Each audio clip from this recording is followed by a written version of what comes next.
दरअसल पेशवाओं के अत्याचार से महार समुदाय त्रस्त हो गया था और स्वाभिमानी जीवन जीने के लिए युद्ध का रास्ता उसे जचने लगा। अब ब्रिटिश आर्मी का वो हिस्सा थे और पेशवा के आह्वान से चिंगारी और भड़की। जैसे बाबा साहब डॉक्टर अम्बेडकर कहते हैं, जहां सहन शक्ति खत्म हो जाती है वहीं क्रांति का जन्म होता है। महारों ने सदियों से चले आ रहे अपने अपमान का बदला लेने पेशवाई के खिलाफ युद्ध का बिगुल फूंका और आधुनिक भारत में समतामूलक समाज निर्माण के नए इतिहास पर्व की शुरुआत हुई। भीमा नदी के किनारे बसे कोरे गांव की ये बात है। 1 जनवरी 1818। ये मुंबई के 19वीं सदी के शुरुआत की बात है। भारत के अछूत जातियों में से एक जाति महार, जिसके खिलाफ पेशवाओं ने मार्शल लॉ लगाया था कि इनके कमर में झाड़ू और गले में मटका बांध दिया जाए। दरअसल ये अशोक काल में हुई ब्राह्मणों की निर्भत्सना का नागवंशियों के खिलाफ प्रतिशोध था। वैसे तो महार जाति अपनी वीरता के लिए प्रसिद्ध थी, लेकिन जब संसाधन ही छीन लिए जाते हैं तो कोई भी विकलांग हो सकता है।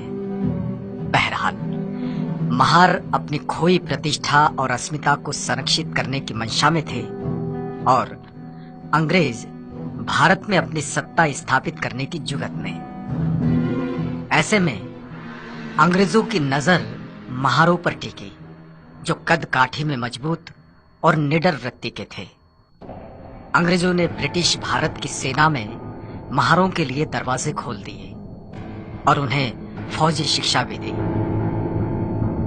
अंग्रेजों को पेशवाओं की सल्तनत खत्म कर वहां ब्रिटिश राज कायम करना था। तैयारी शुरू हुई पेशवाओं पर आक्रमण करने की। महारों के सरदार सेनापति सिद्धनाथ के कानों पर यह खबर पड़ी तो वे स्वयं बाजीराव पेशवा से मिलने गए।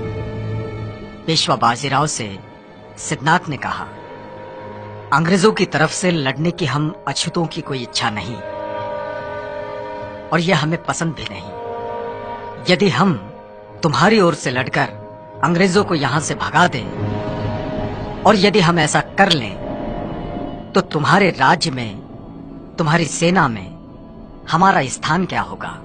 पेशवा बाजीराव ने सिद्धनाथ के इस प्रस्ताव की अवहेलना की और कहा, सुई की नोक पर थर्राते हुए ठहरे धूल के कण जितना स्थान भी तुम महारों के लिए हमारे पास नहीं है। तुम लोग हमारे पैरों की धूल हो और वही बने रहोगे। चतुर्वर्ण व्यवस्था ने तुम महारों के लिए जो नियम बनाए हैं उनमें थोड़ा भी बदलाव नहीं होगा। तुम नीच हो, नीच ही रहोगे। पेशवा के जवाब से सिद्धनाथ ठिठुर गए।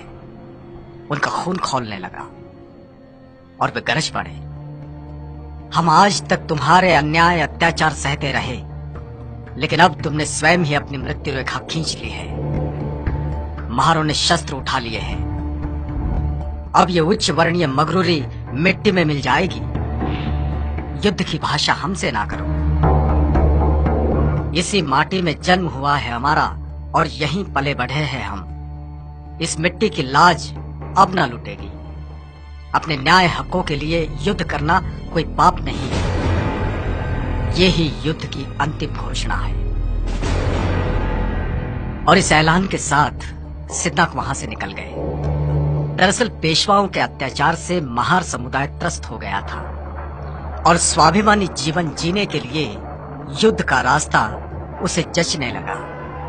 अब ब्रिटिश आर्मी का वो हिस्सा थे और पेशवा के आह्वान से चिंगारी और भड़की। जैसे बाबा साहब डॉक्टर अम्बेडकर कहते हैं, जहां सहन शक्ति खत्म हो जाती है वहीं क्रांति का जन्म होता है। महारों ने सदियों से चले आ रहे अपने अपमान का बदला लेने पेशवाई के खिलाफ युद्ध का बिगुल फूंका और आधुनिक भारत में समतामूलक समाज निर्माण के नए इतिहास पर्व की शुरुआत हुई।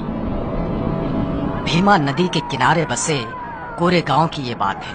1 जनवरी 1818।